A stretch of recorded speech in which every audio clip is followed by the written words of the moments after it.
प्रेम से बोलिए जय माता दी। प्यारे भक्तों, आज शुक्रवार के दिन आप सभी श्रवण करेंगे शुक्रवार व्रत की संपूर्ण व्रत कथा। जो भी भक्त श्रद्धा और भक्ति के साथ शुक्रवार का व्रत करता है और शुक्रवार की इन कथाओं को सुनता है, उस भक्त की सभी मनोकामनाएं अवश्य ही पूर्ण हो जाती है। तो आइए भक्तों, बड़े ही श्रद्धा और प्रसन्न मन से इस पावन कथाओं का रसपान करते हैं। प्रेम से बोलिए जय माता दी। पहले सुनिए माँ लक्ष्मी जी की कथा। यह कहानी पुरी में रहने वाली और जाति से निम्न मानी जाने वाली श्रिया की है। पुरी में निम्न जाति की महिला श्रिया रहती थी। धन से गरीब पर संकल्प की धनी वह महिला देवी लक्ष्मी की उपासक थी और जगन्नाथ जी के भरोसे ही जीवन यापन कर रही थी। एक बार उसकी इच्छा हुई कि वह देवी का कठिन अष्टलक्ष्मी व्रत करे, पर उसे व्रत की विधि नहीं पता थी। एक दिन वह रास्ते पर झाड़ू लगा रही थी। इस दौरान उसे एक पुजारी मिला जिससे वह व्रत विधि पूछना चाहती थी, लेकिन उन्होंने श्रिया को तुरंत मना कर दिया। इस तरह श्रिया जहाँ भी व्रत विधि पूछती थी, लोग उसे दुत्कार देते थे।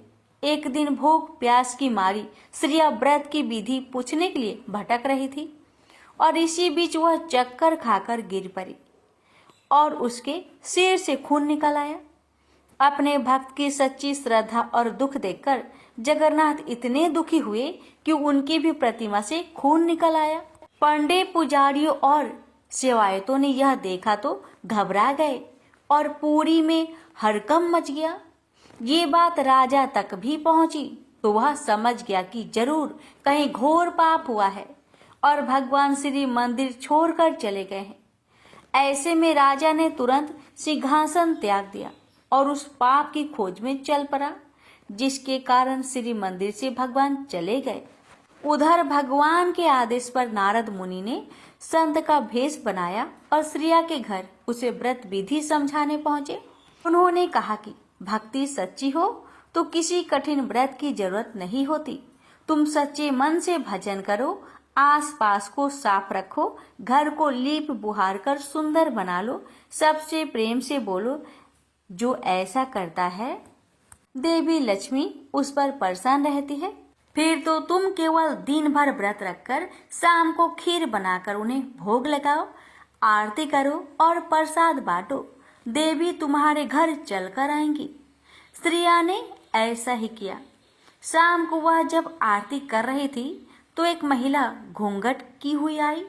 लोगों की भीड़ के बीच उसने श्रिया को प्रसाद चढ़ाने के लिए एक पोटली दी। श्रिया ने उस महिला को खीर का प्रसाद दिया। खीर खाने के दौरान महिला के चेहरे से घूंघट हट गया और जब श्रिया की नजरें उस पर पड़ी तो वह शुद्ध बुद्ध खो बैठी। श्रिया को जब सुधि आई तब तक सभी लोग जा चुके थे। उसने महिला द्वारा दी गई पोटली खोलकर देखी तो उसमें रत्न, हीरे, सोना, चांदी निकले। श्रिया समझ गई कि माँ लक्ष्मी ने उस पर कृपा कर दी है, लेकिन भगवान जगन्नाथ को तो अभी ये खेल कुछ और लंबा खेलना था। अब जब देवी लक्ष्मी श्रिया के घर से लौटी और श्री मंदिर में प्रवेश करने लगी तो बलभद्र नाराज हो गए। उन्होंने कहा कि लक्ष्मी ने एक छोटी जाति वाली के घर जाकर श्री मंदिर का अपमान किया है। उसने वहां का प्रसाद भी खाया और अब वह प्रसाद हमें खिलाकर हमें भी भ्रष्ट करना चाहती है। बलभद्र ने जगन्नाथ जी को आदेश दिया कि लक्ष्मी से रत्न भंडार की चाबी ले ले और उन्हें श्री मंदिर से निकाल दिया जाए।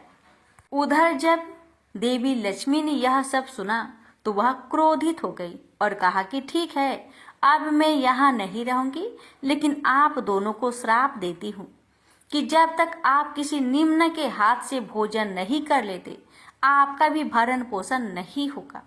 लक्ष्मी के जाते ही श्री मंदिर श्रीहीन हो गया, रत्न भंडार खाली हो गया। महल की चौखटों, दरवाजों और पलंग में दीमक लग गई, अनाज सड़ गया, कपड़े फट गए और यहाँ तक कि मंदिर व्यवस्था ही चौपट हो गई। अब जगन्नाथ और बलभद्र खाने को तरसे। जब बलभद्र को भूख सताने लगी तो उन्होंने भेष बदलकर भिक्षाटन का सोचा। अब दोनों भाई जहां भी भीख मांगने जाते तो वहां कुछ अनिष्ट हो जाता, बना हुआ भोजन खराब हो जाता, दाल में पानी गिर जाता, भात जल जाता, कहीं पर जाते तो चूल्हा ही नहीं जल पाता और कहीं कहीं तो कोई द्वार ही नहीं खोलता था। इस तरह भूखे प्यासे भटकते हुए दोनों भाइयों ने 12 वर्ष गुजार दिया, लेकिन न उन्हें जल मिला और न अन्न। इसी तरह भटकते भटकते वह एक बार समुद्र तट पर पहुंचे। उन्हें वहां एक भवन में वैदिक मंत्र सुनाई दिए। बलभद्र ने एक सेविका से पूछा कि क्या यहाँ कोई यज्ञ हुआ है? क्या प्रसाद भोजन भी मिलेगा? भिक्षा भी अच्छी मिलेगी ना? बलभद्र के इतने सवाल सुनकर सेविका ने कहा, आज हमारी स्वामिनी की 12 वर्षों से चली आ रही तपस्या के पूरे होने के दिन है। इसके बाद वह जरूर आपको भंडारा खिलाएगी, लेकिन हमारी स्वामिनी तो नीच कुल की है। क्या अब भी आप भोजन करेंगे? इस पर बलभद्र ने कहा कि नहीं, हम अछूतों का नहीं खाते हैं। अच्छा सुनो, अपनी मालकिन से कह दो कि हमारे लिए भोजन सामग्री मंगवा दे, हम खुद बना लेंगे। स्वामिनी जो कि खुद लक्ष्मी ही थी, उन्होंने सामग्री तो भेज दी, लेकिन अग्निदेव को आदेश दिया कि वह चूल्हा ना जलने दे, सिर्फ धुआं ही करते रहे। अब बलभद्र जो कि सोच के बैठे थे कि आग जलाएंगे, खिचड़ी बनाएंगे और गरम गरम खाएंगे, वहां चूल्हा न जल पाने से इतना झल्लाए कि चूल्हा मटकी सभी कुछ फोड़ दिए और जगन्नाथ जी से कहा, जगन, भोजन में क्या छोटा क्या बड़ा, मैं तो कहता हूँ कि भोजन कर ही लेते हैं, ऐसे तो मैं भूखा ही मर जाऊंगा। इसके बाद जगन्नाथ और बलभद्र लक्ष्मी के घर पहुंचे और वहां उन्होंने भोजन करते हुए पहचान लिया कि यह लक्ष्मी ही है। वह लक्ष्मी को सम्मान सहित श्री मंदिर ले आए और इस तरह पुरी से भेदभाव भी मिटा दिया। लक्ष्मी जी के आने से श्री मंदिर का वैभव लौट आया और रत्न भंडार फिर से भर गए। प्रेम से बोलिए जगन्नाथ भगवान की जय, लक्ष्मी महारानी की जय। एक समय की बात है, काशी निवासी धनंजय की पत्नी का नाम सुलक्षणा था। उसे अन्य सब सुख प्राप्त थे, केवल निर्धनता ही उसके दुख का एकमात्र कारण था। यह दुख उसे हर समय सताता रहता था।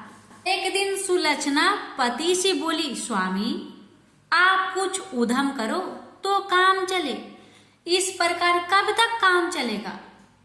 सुलक्षणा की बात धनंजय के मन में बैठ गई और वह उसी दिन विश्वनाथ शंकर जी को प्रसन्न करने के लिए बैठ गया और कहने लगा, हे देवाधिदेव विश्वेश्वर, मुझे पूजा पाठ कुछ नहीं आता है, केवल आपके भरोसे बैठा हूँ।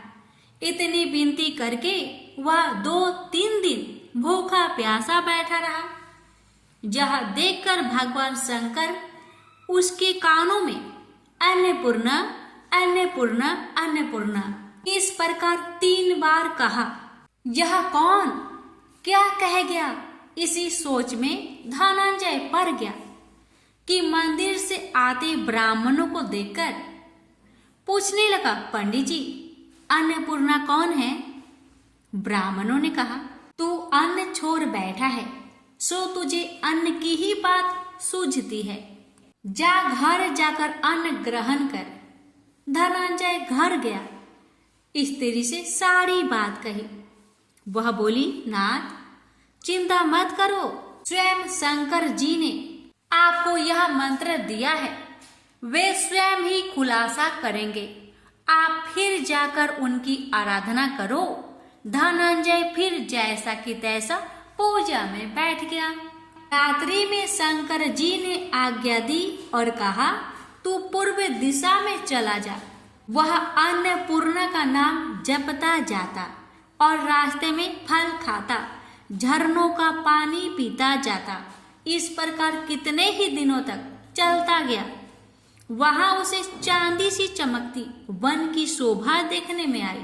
सुंदर सरोवर देखने में या उसके किनारे कितनी ही अप्सराएं झुंड बनाए बैठी थी। एक कथा सुनती और सब मिलकर मां अन्नपूर्णा इस प्रकार बार बार कहती थी। यह अगहन मास की उजेली रात्रि थी और आज से ही व्रत का आरंभ था। जिस शब्द की खोज करने वहां निकला था वह उसे वहां सुनने को मिला।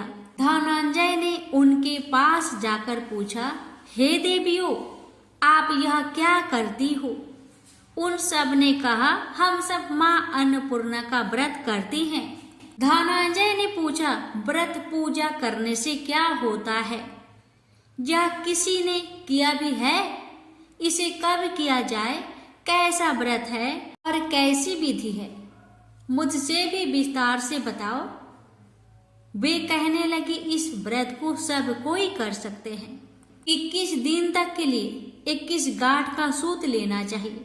21 दिन यदि ना बने तो एक दिन उपवास करे, या भी ना बने तो केवल कथा सुनकर प्रसाद ले।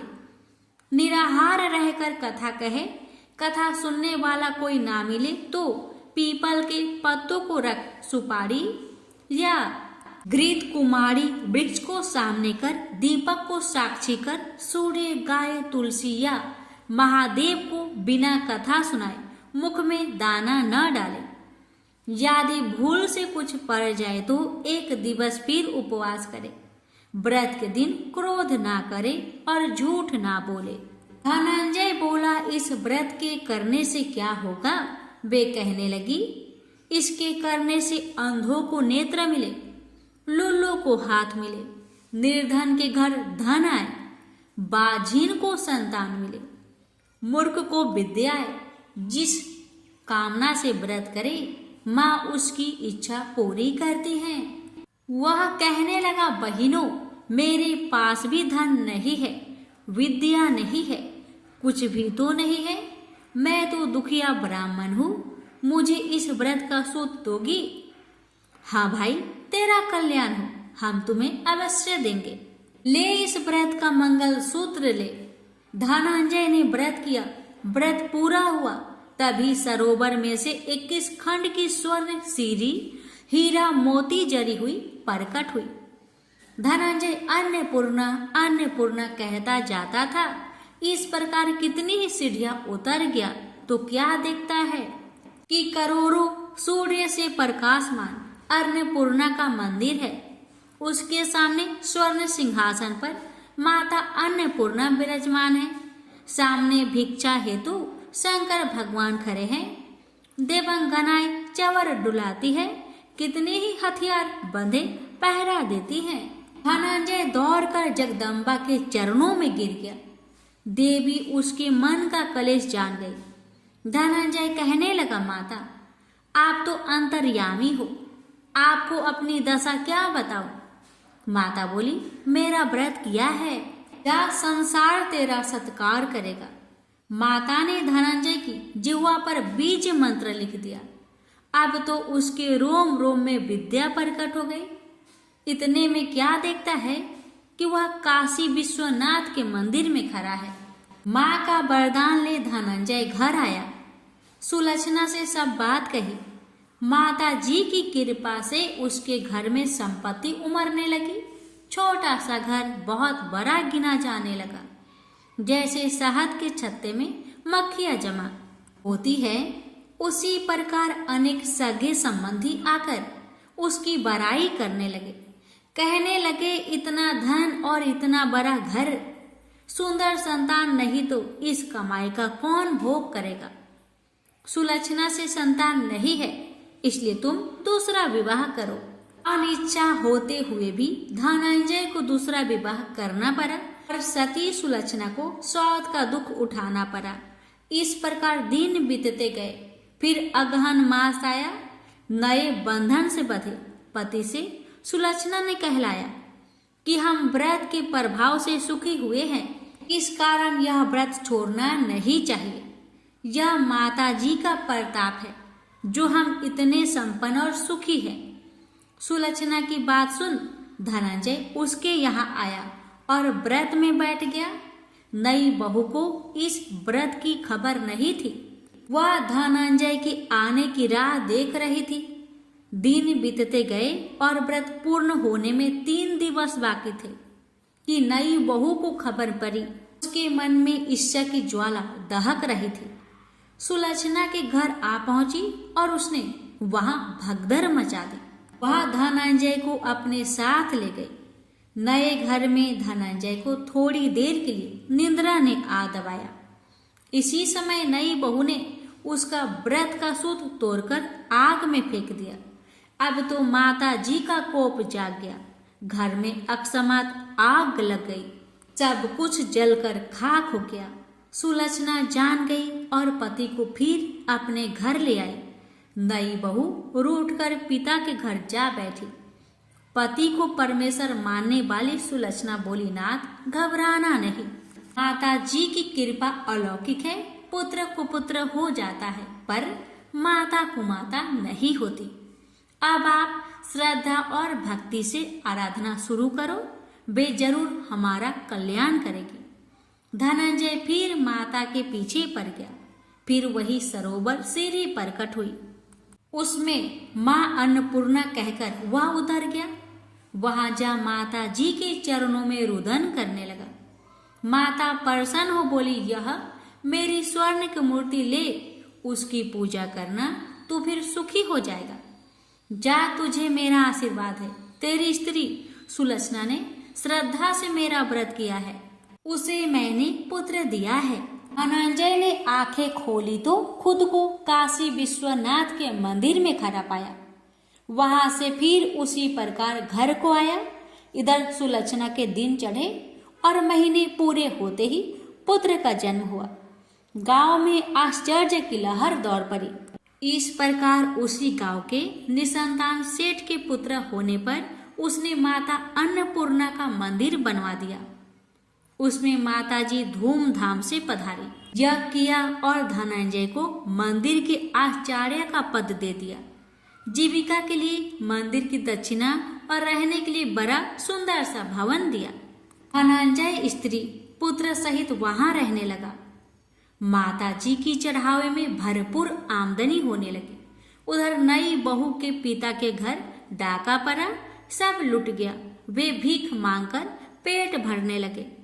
सुलक्षणा ने यह सुना तो उन्हें बुला भेजा, अलग घर में रख लिया और उनके अन्न वस्त्र का प्रबंध कर दिया।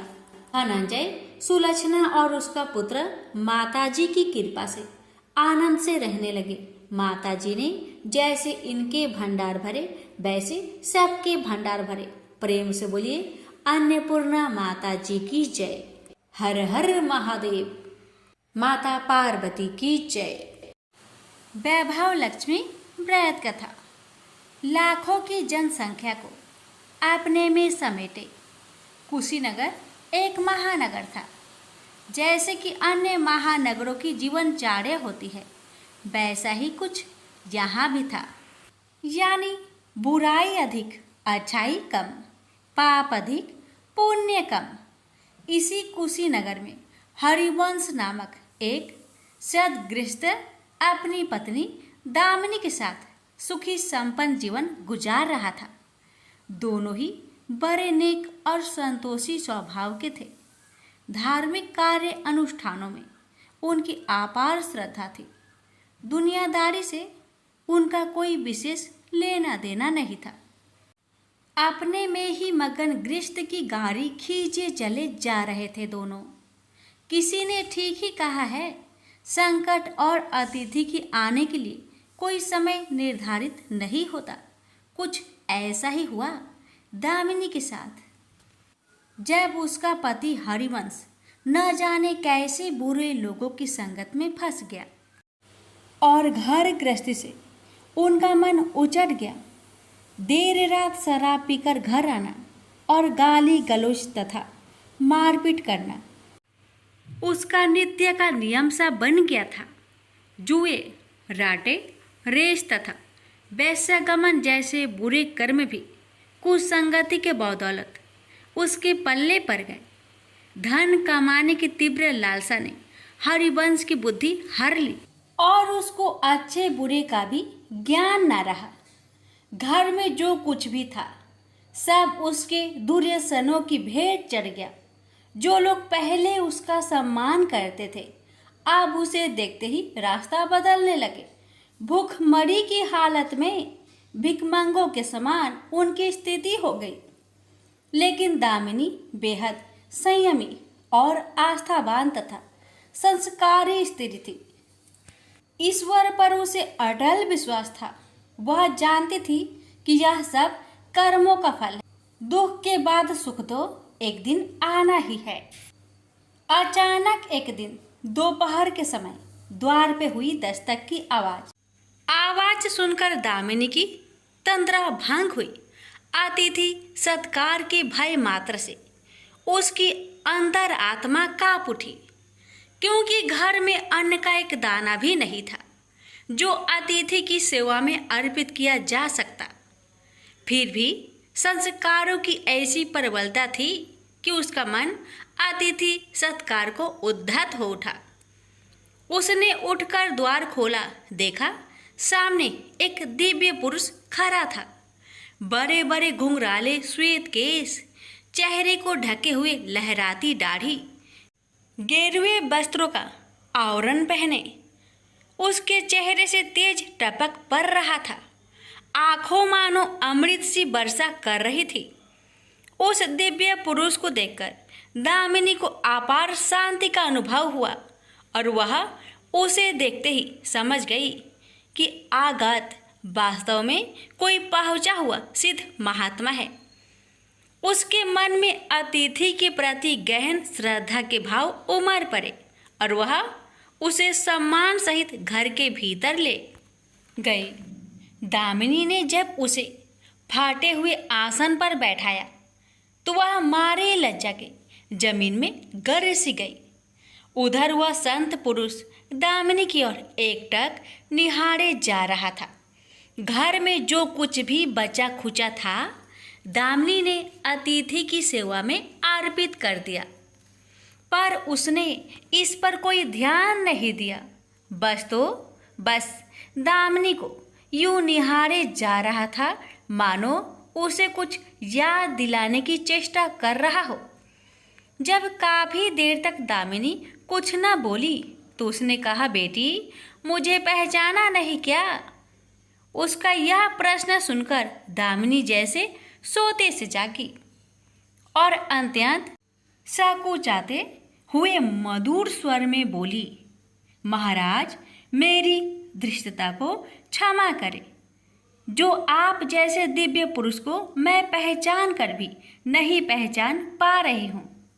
पारिवारिक कष्टों ने तो जैसे मेरी सोचने समझने की शक्ति ही छीन ली है।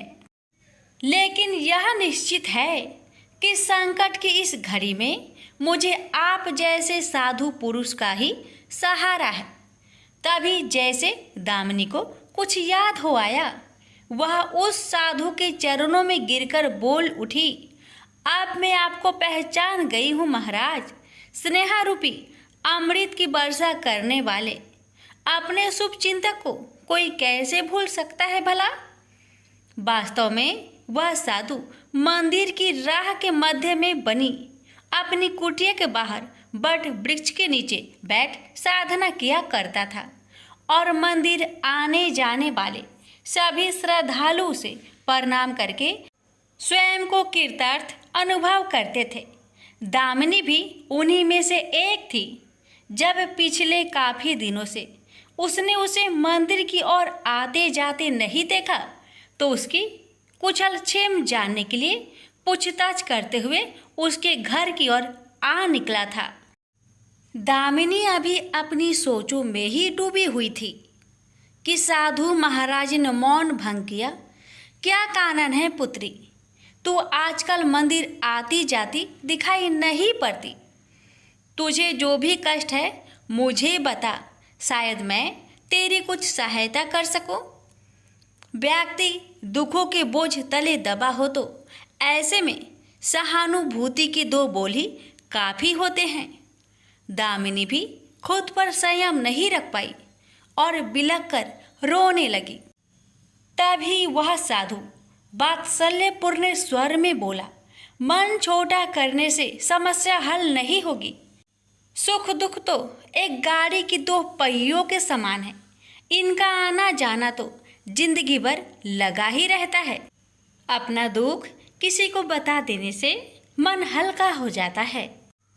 कुछ देर चुप रहने के बाद दामिनी ने बोलना शुरू किया, महाराज, सर्व सुखों से भरपूर था मेरा घर, कण कण में खुशियों का नित्य होता था। पति भी नेक और ईमानदार थे। सदा जीवन उच्च विचार की आधारशिला पर टिकी थी। हमारी गृहस्थी रुपए पैसे की भी कोई कमी नहीं थी। सुबह शाम घर में ईश्वर वंदना होती थी। लेकिन अचानक न जाने किसकी नज़र लग गई, हमारा भाग्य हमसे रूठ गया। मेरे पति कुछ संगति में फंसकर अपना सब कुछ गवा बैठे। अब तो ऐसा लगता है जैसे साया भी साथ छोड़कर जाने को तैयार बैठा है।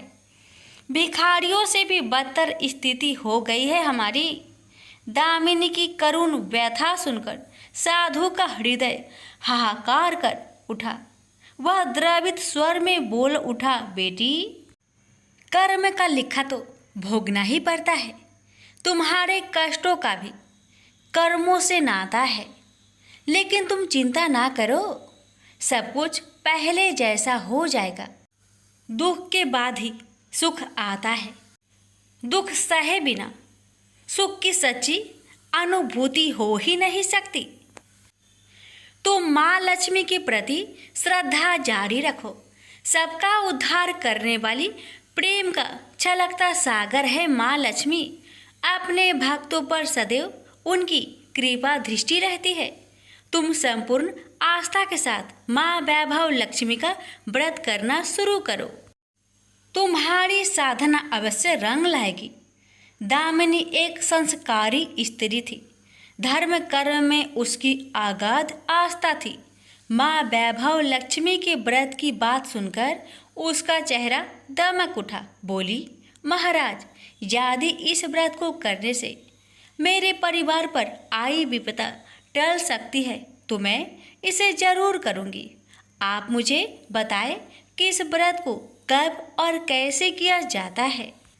साधु महाराज दामिनी की भक्ति भावना देखकर प्रसन्न होकर बोले, बेटी, सारे जगत का कल्याण करने वाली माँ वैभव लक्ष्मी के व्रत की विधि में जन कल्याण तुम्हें बता रहा हूँ।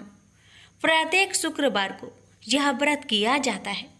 सर्वप्रथम जितने शुक्रवार को यह व्रत करना हो उसका संकल्प लेकर माँ वैभव लक्ष्मी को मन ही मन प्रणाम करें।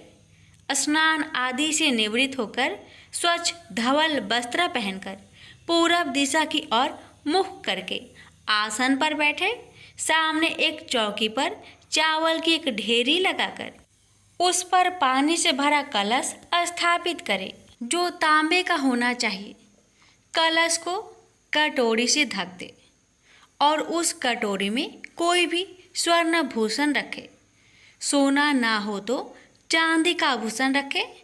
वह भी पास ना हो तो रुपए का सिक्का भी काम दे सकता है।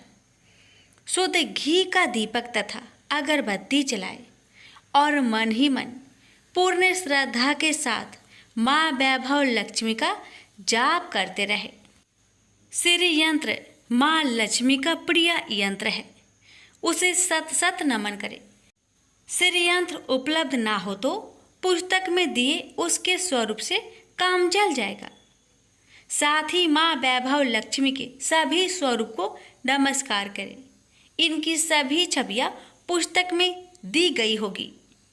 कटोरी में रखे गहने या रुपए पर हल्दी, कुमकुम तथा अक्षत अर्पित करें। कोई भी मिष्टान प्रसाद के रूप में रखे संभव ना हो पाए तो गुड़ या शक्कर से भी काम चल सकता है। फिर श्रद्धापूर्वक माँ की आरती करके 14 बार प्रेम सहित बोले, जय माँ वैभव लक्ष्मी। माँ वैभव लक्ष्मी मेरी मनोकामना पूरी करे, ऐसा संकल्प लेकर सच्चे मन से माँ से विनती करे। प्रसाद बांटे और स्वयं भी ग्रहण करे। दिन में एक बार स्वास्तिक भोजन करे। यदि संभव हो तो उपवास रखे। पूजा में रखा गहना या रुपए लाल कपड़े में लपेटकर सुरक्षित रख ले। यह आगे आने वाले शुक्रवार को पूजा में काम आएगा। कलश में भरा जल तुलसी के पौधे को समर्पित कर दे तथा अछत पंछियों को आहार स्वरूप डाले। ऐसी शास्त्रोक्त विधि से व्रत करने वाले को शीघ्र फल मिलता है। साधु महाराज के मुख रविंद्र से यह वृत्तांत सुन दामिनी पुलकित हो उठी। उनके चरण स्पर्श कर उत्साहित स्वर में बोली, अब लगे हाथ उद्यापन की विधि भी बता दे महाराज। इसके बिना तो व्रत अधूरा ही रह जाएगा।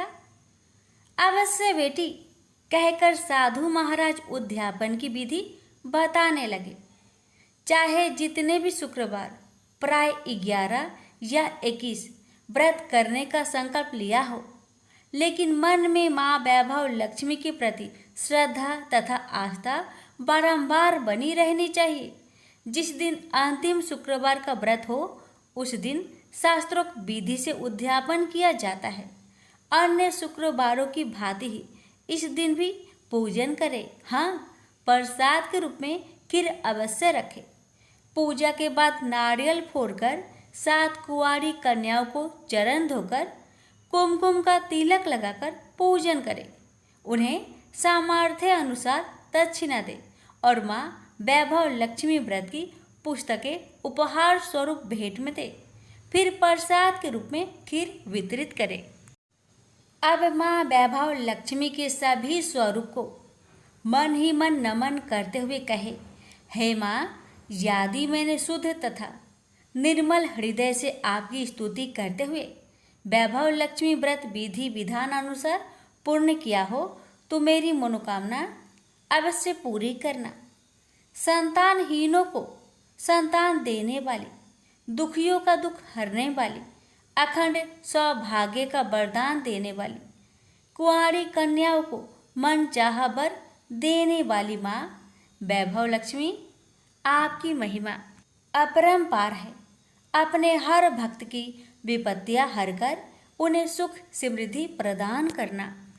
साधु महाराज से वैभव लक्ष्मी व्रत का शास्त्रों ज्ञान प्राप्त करके दामिनी भाव विभोर हो उठी। उसे अपने भीतर एक अनोखे तथा असीमित आत्मबल का संचार होता महसूस हुआ। उसने भी माँ वैभव लक्ष्मी के 21 व्रत आते शुक्रवार से शुरू करने का संकल्प लेकर साधु महाराज को आदर सहित विदा किया और मन ही मन माँ वैभव लक्ष्मी का स्तुति गान करने लगी। 2 दिन बाद ही शुक्रवार आ गया। उससे पहली रात दुखों की मारी दामिनी ठीक से सो भी न सकी। माँ वैभव लक्ष्मी के व्रत करने से उसकी समस्याओं का अंत हो जाएगा, यह सोचकर वह मुंह अंधेरी उठ बैठी और स्नान आदि कर स्वच्छ वस्त्र धारण किए। आसन पर पूर्व दिशा की ओर मुंह करके दामिनी ने अपने सम्मुख रखी चौकी पर चावल की छोटी सी ढेरी बनाकर उस पर तांबे का कलश रखा। लेकिन जब स्वर्ण भूषण रखने की बात आई तो धर्म संकट में पड़ गई। सारे गहने पति ने दुर्योधनों की भेंट चढ़ चुके थे। विवाहित स्त्री थी तो मंगलसूत्र भी उतार कर नहीं रख सकती थी और कोई गहना था नहीं। तभी उसे उन नन्ही पायलों का स्मरण हो आया जो उसने अपनी आने वाली संतान के लिए बनवाकर रख छोड़ी थी और पति की निगाहों से उन्हें बचाकर रखा था। उसने झटपट वह पायलें निकाली और गंगा जल से धोकर उन्हें शुद्ध करके कलश पर रखी कटोरी में डाल दिया। डिब्बे की तली में से बची खुची शक्कर निकालकर उसे प्रसाद के रूप में रखा और विधि अनुसार व्रत किया। सर्वप्रथम उसने अपने पति को प्रसाद दिया। आने वाला पूरा सप्ताह बड़े ही हंसी खुशी से बीता। बात बात पर झल्ला उठने वाला उसका पति अपेक्षाकृत शांत तथा संयत रहा। कोई मारपीट तथा कलेश घर में नहीं हुआ। इसे दामिनी ने माँ वैभव लक्ष्मी का चमत्कार समझा और मन ही मन उन्हें प्रणाम किया। माँ वैभव लक्ष्मी के प्रति उसकी आस्था और भी बलवती हो गई। इसी प्रकार शास्त्रोक्त विधि से दामिनी ने 20 शुक्रवार के व्रत पूरे कर लिए।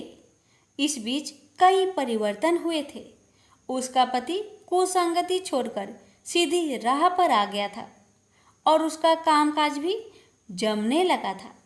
घर में यदि किसी चीज की बहुतायत नहीं थी तो कमी भी नहीं रह गई थी। यह सब माँ वैभव लक्ष्मी के चमत्कार और दामिनी की आस्था तथा विश्वास का परिणाम था। 21वें शुक्रवार को व्रत का उद्यापन करना था। साधु महाराज के वचन अब भी मानो दामिनी के कानों में गूंज रहे थे। उनकी बताई विधि के अनुसार ही दामिनी ने शास्त्रोक्त विधि से उद्यापन किया। 7 कुंवारी कन्याओं को भोजन कराकर दक्षिणा दी। आसपास की सौभाग्यवती स्त्रियों में प्रसाद तथा माँ वैभव लक्ष्मी व्रत कथा की पुस्तकें वितरित की। माँ वैभव लक्ष्मी के हर स्वरूप को प्रणाम किया और कहा, आपकी महिमा निराली है माँ। आपने मेरे सारे दुख हर लिए, मेरी सभी मनोकामनाएं पूर्ण कर दी। मेरा उजड़ा घर फिर से बस गया। मेरा यह नया जीवन आप ही की देन है माँ। मैं आजीवन आपकी पूजा अर्चना करूंगी और दूसरों को भी आपकी महिमा से अवगत कराकर वैभव लक्ष्मी के व्रत रखने के लिए प्रेरित करूंगी। बोलो जय माँ वैभव लक्ष्मी, आपकी सदा ही जय हो। वीडियो को लाइक शेयर करना ना भूले। धन्यवाद।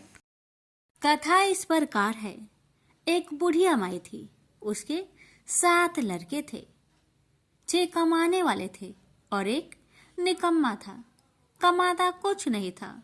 बुढ़िया माई अपनी 6 बेटों के लिए भोजन बनाती थी और उनको भोजन कराती और उनसे जो कुछ जूठन बचती वह 7वें बेटे को देती थी। एक दिन 7वां बेटा अपनी पत्नी से बोला, देखो मेरी माँ को मुझ पर कितना प्रेम है। वह बोली, क्यों नहीं, सबका जो जूठा तुमको खिलाती है। वह बोला, ऐसा नहीं हो सकता।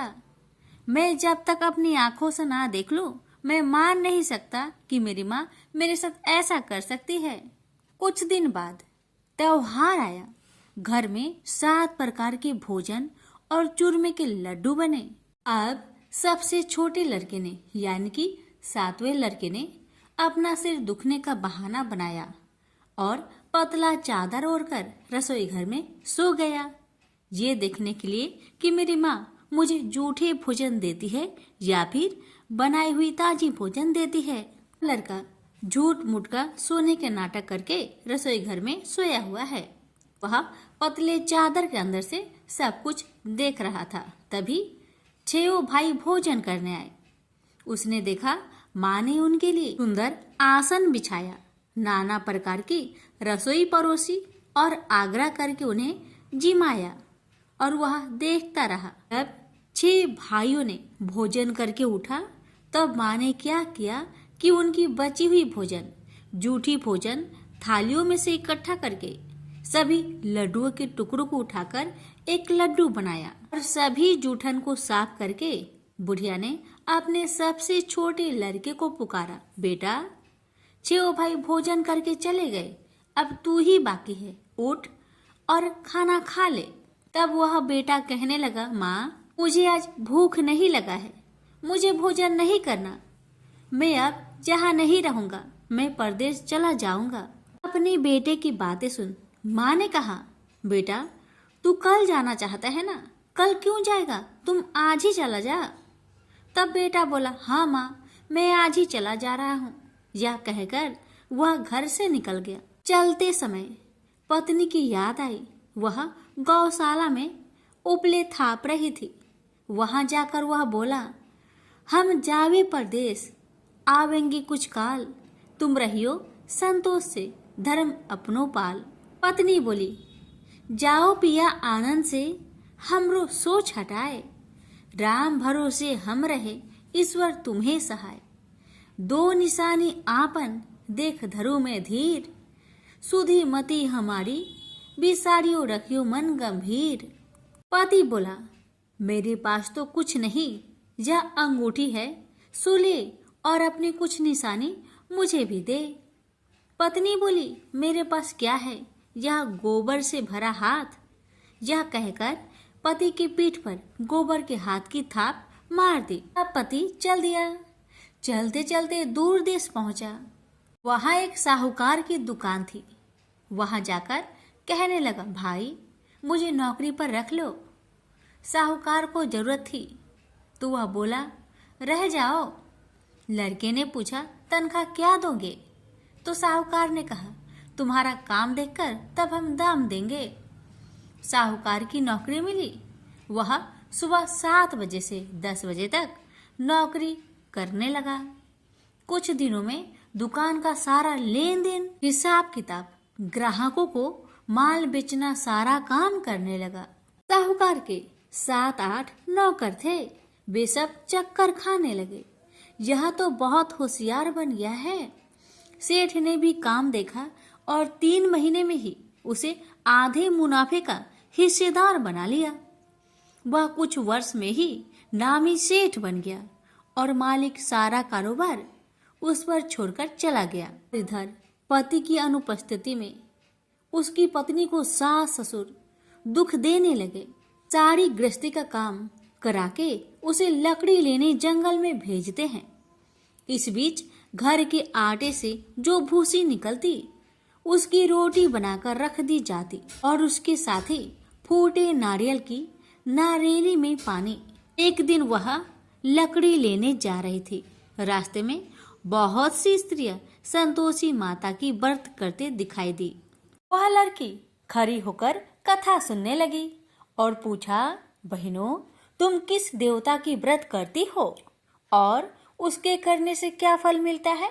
यदि तुम इस व्रत का विधान मुझे समझाकर कहोगी तो मैं तुम्हारा बड़ा एहसान मानूंगी। तब उनमें से एक स्त्री बोली, सुनो बहन, यह संतोषी माता का व्रत है।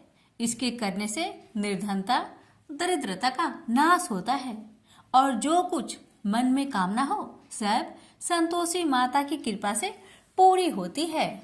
तब उसने उससे व्रत की विधि पूछी।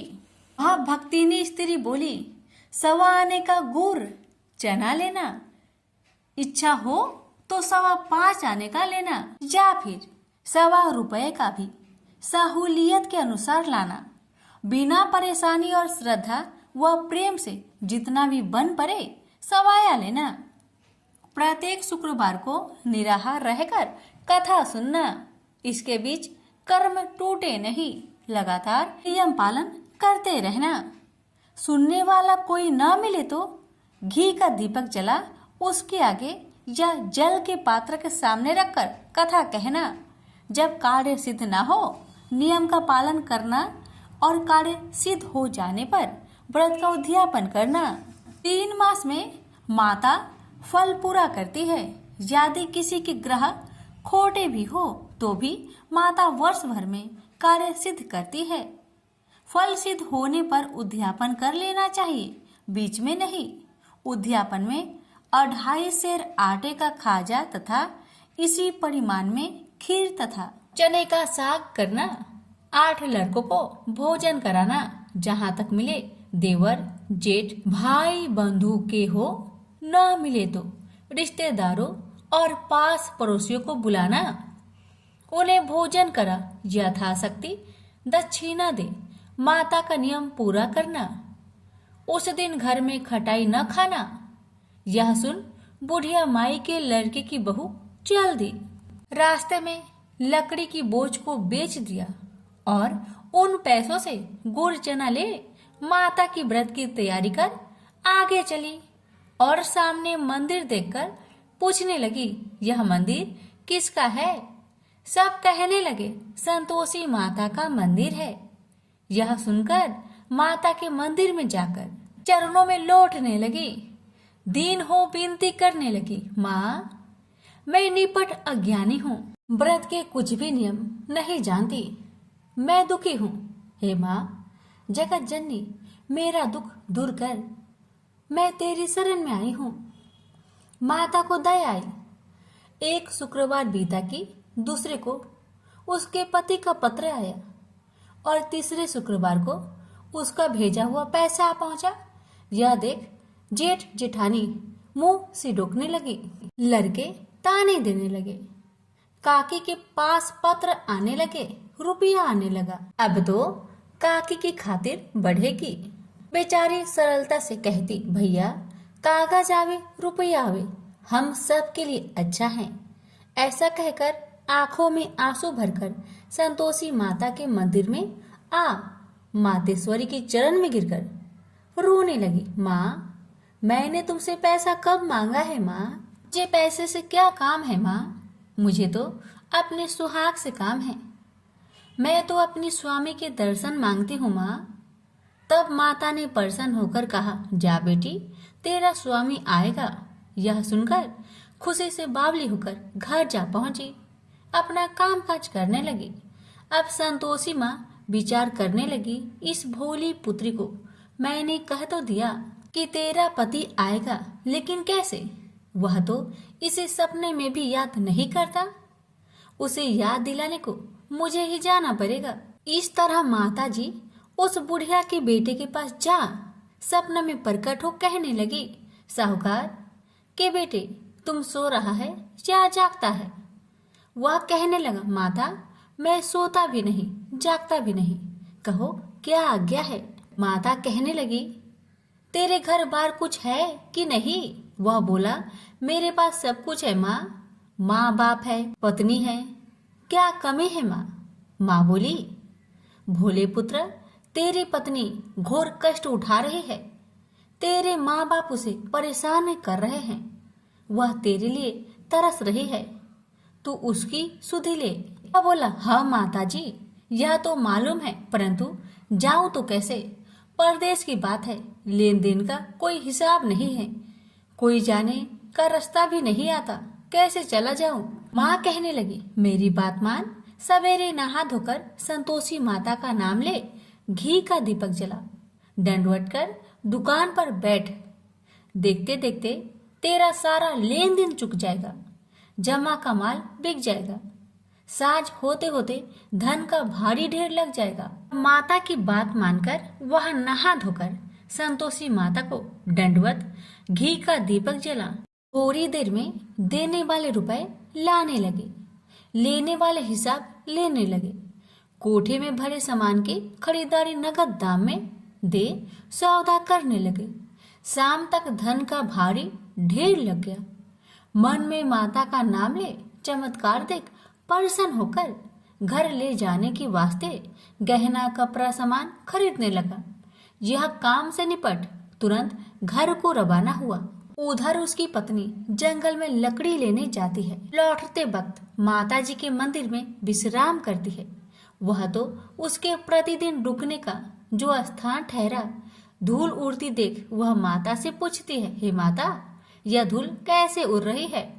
माता कहती है, हे पुत्री तेरा पति आ रहा है, अब तू ऐसा कर लकड़ियों के 3 बोझ बना ले, एक नदी के किनारे रख और दूसरा मेरे मंदिर पर व तीसरा अपने सिर पर।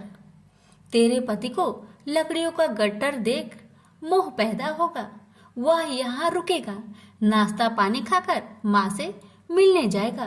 तब तू लकड़ियों का बोझ उठाकर जाना और चौक में गट्टर डालकर जोर से आवाज देकर कहना, लो सासू जी लकड़ियों का गट्टर लो, भूसी की रोटी दो, नारियल की खोपरे में पानी दो, आज मेहमान कौन आया है? माता जी बहुत अच्छा कहकर वह प्रसन्न मन से लकड़ियों के 3 गट्टर बनाई, एक नदी के किनारे पर और एक माता जी के मंदिर पर रखा। इतने में मुसाफिर आ पहुंचा। सूखी लकड़ी देख उसकी इच्छा उत्पन्न हुई कि हम यहीं पर विश्राम करें और भोजन बनाकर खा पीकर गांव जाए। इसी तरह रुककर भोजन बना, विश्राम करके गांव को गया। सबसे प्रेम से मिला। उसी समय सिर पर लकड़ी का गट्टर लिए वह उतावली सी आती है। लकड़ियों का भारी बोझ आंगन में डालकर जोर से 3 आवाज देती है। लो सासू जी, लकड़ियों का गट्टर लो, भूसी की रोटी दो, आज मेहमान कौन आया है। यह सुनकर उसकी सास बाहर आकर अपने दिए हुए कष्टों को भुलाने हेतु कहती है, बहू ऐसा क्यों कहती है, तेरा मालिक ही तो आया है। आ बैठ, मीठा भात खा, भोजन कर, कपड़े पहन, गहने पहन। उसकी आवाज सुन उसका पति बाहर आता है। अंगूठी देख व्याकुल हो जाता है और माँ से पूछता है, माँ यह कौन है। माँ ने कहा, बेटा यह तेरी पत्नी है। जब से तू गया है तब से सारे गांव में भटकती फिरती है, घर का कामकाज कुछ नहीं करती, 4 पहर आकर खा जाती है। वह बोला, ठीक है माँ, मैंने इसे भी देखा और तुम्हें भी। अब दूसरे घर की ताली दो, मैं उसमें रहूंगा। माँ बोली, ठीक है, जैसी तेरी मर्जी। तब वह दूसरे मकान की 3री मंजिल का कमरा खोल सारा सामान जमाया। एक दिन में ही राजा के महल के जैसा ठाट बाट बन गया। अब क्या था, बहू सुख भोगने लगी। इतने में शुक्रवार आया। उसने पति से कहा, मुझे संतोषी माता का व्रत उद्यापन करना है। पति बोला, खुशी से कर लो। वह उद्यापन की तैयारी करने लगी। जेठानी के लड़कों को भोजन के लिए कहने गई। उन्होंने मंजूर किया, परंतु पीछे से जेठानी ने अपने बच्चों को सिखाया, देखो भोजन के समय खटाई मांगना, जिससे उसका उद्यापन पूरा ना हो। अब तो बच्चे जिमने आए, खीर खाना पेट भर के खाए, परंतु बाद में खाते ही कहने लगे, हमें खटाई दो, खीर खाना हमको नहीं भाता। देखकर अरुचि होती है। वह कहने लगी, भाई खटाई किसी को नहीं दी जाएगी, यह माँ संतोषी का प्रसाद है। लड़के उठ खड़े हुए, बोले, पैसे लाओ। भोली बहू कुछ जानती नहीं थी, वह उन बालकों को पैसे दे दिए। लड़के उसी समय हट करके इमली खटाई ले खाने लगे। यह देखकर बहू पर माताजी ने कोप किया। राजा के दूत उसके पति को पकड़कर ले गए। जेठ जेठानी मन माने वचन कहने लगे, लूट लूट कर धन इकट्ठा कर लाया है, अब सब मालूम पड़ जाएगा जब जेल की मार खाएगा। बहू से यह सहन नहीं हुआ। रोती हुई बहू माताजी के मंदिर गई। कहने लगी, हे माता, तुमने क्या किया। हंसाकर अब भक्तों को रुलाने लगी। माता बोली, बेटी तूने उद्यापन करके मेरा व्रत भंग किया है। वह कहने लगी, माता मैंने कुछ अपराध किया है क्या। मैंने तो भूल से लड़कों को पैसे दे दिए थे, मुझे क्षमा करो, मैं फिर तुम्हारा उद्यापन करूंगी। माँ बोली, अब भूल मत करना। माँ कहती है, अब भूल नहीं होगी, अब बतलाओ वो कैसे आएंगे। माँ बोली, जा पुत्री, तेरा पति तुझे रास्ते में आता मिलेगा। वह निकली, राह में पति आता मिला। वही पूछी, कहाँ गए थे। वह कहने लगा, इतना धन जो जमाया है उसका टैक्स राजा ने मांगा था, वह भरने गया था। वह प्रसन्न हो बोली, भला हुआ, अब घर को चलो। कुछ दिन बाद फिर शुक्रवार आया। फिर वह बोली, मुझे माता का उद्यापन करना है। पति ने कहा, करो। पत्नी फिर जेठ के लड़कों को भोजन को कहने गई। ठानी ने 1-2 बातें सुनाई। सब लड़कों को सिखाने लगी, तुम सब लोग पहले ही खटाई मांगना। लड़के भोजन से पहले कहने लगे, हमें खीर नहीं खाना, हमारा जी बिगड़ता है, कुछ खटाई खाने को दो। वह बोली, खटाई किसी को नहीं मिलेगा, आना हो तो आओ। वह ब्राह्मण के लड़के को लाकर भोजन कराने लगी। यथाशक्ति दक्षिणा की जगह 1-1 फल उन्हें दिया। संतोषी माता प्रसन्न हुई। माता की कृपा होते ही 9वें मास में उसके चंद्रमा के समान सुंदर पुत्र प्राप्त हुआ। पुत्र को पाकर प्रतिदिन माताजी के मंदिर में जाने लगी। माँ ने सोचा, यह रोज आती है, आज क्यों न आए, इसके घर चलो। यह विचार कर माता ने भयानक रूप बनाया। गुड़ चने से सना मुख, ऊपर सूर्य के समान होठ, उस पर मक्खियां भीन भीन कर रही थी। दहली पर पैर रखते ही उसकी सास चिल्लाई, देखो रे देखो, कोई चुड़ैल डाकिन चली आ रही है। लड़कों, इसे भगाओ, नहीं तो किसी को खा जाएगी। लड़के भागने लगे, चिल्लाकर खिड़की बंद करने लगे। बहू रोशनदान में देख रही थी। प्रसन्नता से पगली बन चिल्लाने लगी, आज मेरी माँ मेरे घर आई है, आज मेरी माता मेरे घर आई है। वह बच्चों को दूध पीने से हटाती थी। इतने में सास का क्रोध फट पड़ा। वह बोली, क्यों उतावली हुई है? बच्चे को पटक दिया। इतने में माँ के प्रताप से लड़के ही लड़के नजर आने लगे। वह बोली, माँ, जिसका मैं व्रत करती हूँ, यह वही संतोषी माता है। सबने माता जी के चरण पकड़ लिए और विनती कर कहने लगे, हे माता, हम मूर्ख हैं, अज्ञानी हैं। तुम्हारे व्रत की विधि हम नहीं जानते। व्रत भंग कर हमने बड़ा अपराध किया है। जग माता, आप हमारा अपराध क्षमा करो। इस प्रकार माता प्रसन्न हुई। बहू को प्रसन्न हो जैसा फल दिया, वैसा माता सबको दे। जो पढ़े उसका मनोरथ पूर्ण हो, जो सुने उसका भी मनोरथ पूर्ण हो। प्रेम से बोलिए संतोषी माता की जय। मानिकपुर नगर में 3 मित्र रहते थे। उनमें से एक काष्ट, एक ब्राह्मण और एक वैश्य था। वे तीनों हमेशा साथ साथ रहते थे। तीनों का विवाह हो चुका था। ब्राह्मण और काष्ट के लड़कों का गौना हो चुका था, लेकिन वैश्य पुत्र का नहीं। उसके दोस्त उसे अक्सर कहा करते थे कि तुम अपनी पत्नी को उसके मायके से क्यों नहीं लाते। तब वैश्य पुत्र धनराज ने अपनी पत्नी कुसुम को लाने का निश्चय कर लिया। अगले ही दिन धनराज ने माता पिता से अपनी पत्नी कुसुम को लेने जाने की बात कही। उसकी बात सुनकर वे हैरान होते हुए बोले, बेटे, अभी शुक्र अस्त हो रहा है, इसलिए अभी बहू को लाना उचित नहीं है। वह नहीं माना। वह कुसुम को लाने ससुराल पहुंच गया। ससुराल में धनराज की खूब आवभगत की गई। धनराज ने कुसुम को विदा करने के लिए कहा तो उसके सास ससुर बोले, बेटे, अभी शुक्र अस्त हो रहा है, ऐसे में लड़की को विदा नहीं करते। कुछ दिन ठहर जाओ, फिर हम कुसुम को खुशी खुशी विदा कर देंगे। लेकिन धनराज वहां भी जीत पर अड़ गया और कुसुम को लेकर ही वहां से विदा हुआ। धनराज कुसुम को जब अपने घर ले जा रहा था तो अचानक बैल तेजी से भागने लगे। रास्ते में पड़े पत्थर से टकराने से गाड़ी का पहिया टूट गया। फलस्वरूप कुसुम को काफी चोट आई। दोनों को आगे की यात्रा पैदल ही करनी पड़ी। सुनसान रास्ते से गुजरते हुए डाकुओं ने उन्हें लूट लिया। उनका सारा धन, आभूषण और वस्त्र छीन लिए। किसी तरह से घर पहुंचे। दूसरे ही दिन घर में धनराज के बिस्तर पर सांप चढ़ गया और उसे डस लिया। सेठ जी ने बड़े बड़े चिकित्सक बुलवाए, मगर कोई भी चिकित्सक जहर उतारने में सफल नहीं हुआ। दूर दूर से सपेरे बुलाए गए, लेकिन कोई भी धनराज को नहीं बचा सका। धनराज की मृत्यु हो गई। उसी समय पंडितों ने सेठ जी को एक बात बताई कि आपके बेटे ने शुक्र अस्त होने पर बहू को विदा करा लाने की भूल की है। यदि आप शुक्रवार की पूजा अर्चना करें और बहू शुक्रवार का व्रत करे तथा कथा सुनकर प्रसाद ग्रहण करे तो शुक्र देवता की अनुकंपा से धनराज पुनः जीवित हो सकता है। सेठ जी ने पंडितों की बात मानकर अपने मृत बेटे और बहू को वापस उसके ससुराल भेज दिया।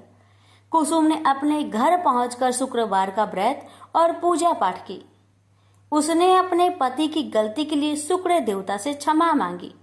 फलस्वरूप धनराज जीवित हो उठा। धनराज के जीवित हो जाने से घर में खुशियां भर गई। उधर धनराज के माता पिता ने बेटे के जीवित होने का समाचार सुना तो शुक्रवार का व्रत किया और गरीबों को अन्न, वस्त्र और धन का दान किया। शुक्र के उदय होने पर धनराज अपनी पत्नी कुसुम के साथ घर लौट आया। दोनों पति पत्नी शुक्रवार का विधिवत व्रत करते हुए शुक्र की पूजा करने लगे। उनके घर में धन्य धान्य की वर्षा होने लगी। उनके सभी कष्ट दूर होते चले गए। परिवार में सभी आनंद पूर्वक रहने लगे।